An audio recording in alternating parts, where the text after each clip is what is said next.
Tuesday night, 8:47 p.m. My apartment door finally swings open after what feels like the longest day humanity has ever endured.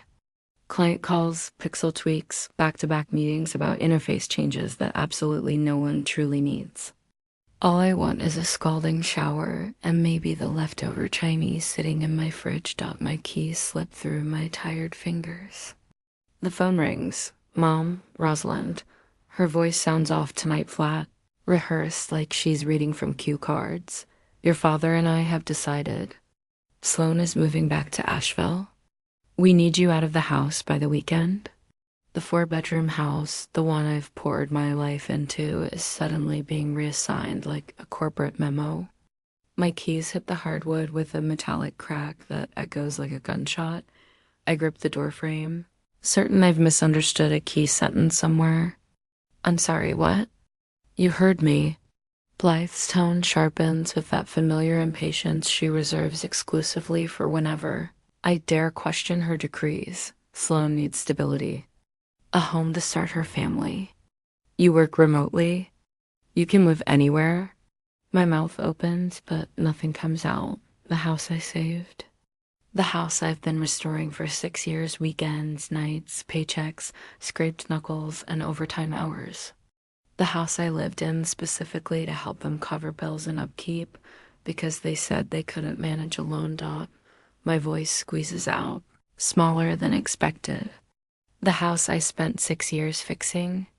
An irritated sigh. Sloan is engaged, Rosalind. She needs stability. A place to start her family. You're single. You can live anywhere. Don't be selfish. Don't be selfish. The phrase drops like ice down my spine. I hear Dad in the background, some vague, weak mumble that sounds more like defeat than agreement. Arthur Moore, the man who taught me to change a tire and do taxes, reduced to background noise in his own life. 72 hours, Mom continues, all business now. We'll arrange supervised removal of your belongings. Nothing belongs to you except personal items and work equipment. The line clicks dead. I stare at my screen, waiting for Mom's name to morph into someone else's. Someone who wouldn't erase 6 years of my life with a casual Tuesday phone call. Memories hit like a tidal wave. Age 22, walking into their kitchen with my diploma summa cum laude heart glowing with pride. I thought I'd finally proven myself. Good, excellent, Blythe said without looking up from her crossword. Now you can get a job and help with the bills. A week later, Sloan 18, reckless wrapped her Honda around a telephone pole after some party in West Asheville. I expected consequences. Instead, Dad's anxious sighs. She's just impulsive. We need to get her a safer car. No responsibility. No reprimand. Just plans to buy her a newer model with money my parents didn't have. Well, I worked my first real job and gave them half my paycheck for household costs. That became the rhythm of my life. Rosalind, the provider. Sloan, the delicate treasure who must be shielded from reality. 6 years ago, my parents came to me crying about tax debt and emergency repairs. The roof leaked, the faucet clattered, the heater was practically an antique. They were drowning. They might lose the house. We hate to ask, Dad said, voice trembling with shame. Could you move back home temporarily? Just until we get back on our feet. Temporary became permanent. My savings evaporated. $110,000 into renovations, kitchen, roof, plumbing, everything. I turned that decaying structure into something worthy of the neighborhood. Meanwhile, Sloan posted photos from Austin brunches, bars, road trips. Whenever we asked her to contribute, she'd giggle. Oh, Rosie, you're so good at that stuff. I don't know anything about bells. Good at that stuff, like being financially responsible, was some quirky personality trait. My phone buzzes again. Sloan. Hey, Rosie. Big news. I'm coming home. Can you clear out my room by Friday?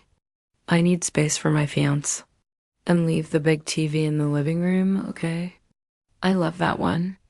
The 70-inch TV I bought with painstaking savings. The one I budgeted for 3 months to afford because every dollar mattered. Well, I supported 3 adults. My stomach drops. We'll talk when you get here. I manage, voice flat and controlled. Perfect. See you Friday. She hangs up before I can breathe. I slide down the doorframe until I'm sitting on the hardwood, keys scattered like fallen stars. 6 years sacrificed. 6 years refusing promotions because they required relocating. 6 years avoiding relationships because family came first. And now I'm being thrown out because Sloan wants to play. Homemaker. My fingers automatically find Genevieve. Hayes, my best friend and the sharpest. Real estate attorney in Western North Carolina. Roz. What's going on?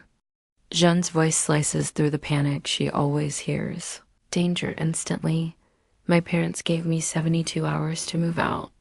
They're giving the house to Sloan. Silence. Then the house you renovated? All of it? All of it. 6 years. About $110,000, and they're acting like I never existed. A sudden shift in her tone, professional and lethal. Your grandmother, Estelle. How did your parents inherit that house? A will? A trust? I freeze. I've never actually known. Finances were always adult matters. Too complicated for me to understand, even when I was the adult footing the bills. I don't know. I have met. Okay. Don't talk to them.